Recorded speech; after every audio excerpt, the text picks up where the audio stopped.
दाढ़ी को रंग लगाना और लोगों को कहना कि ये मेहंदी है और कभी कभी छोटी करना, इसके बारे में क्या हुक्म है?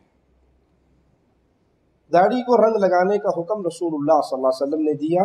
फतह मक्का के मौके पर आपने सैयदना अबू बकर रज़ियल्लाहु अन्हु वरज़ा के वालिद अबू क़हाफ़ा के बारे में कहा कि इनके बालों को रंगो, और साथ ये हुक्म भी दिया कि स्याह रंग से बचो।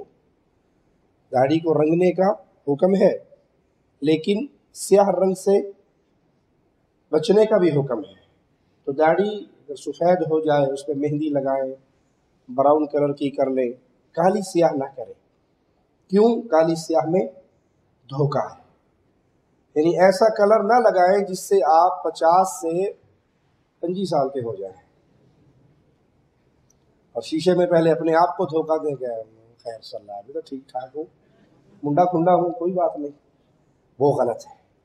हाँ, मेहंदी रंग लगाएं, ब्राउन रंग लगाएं, कोई हर्ज नहीं।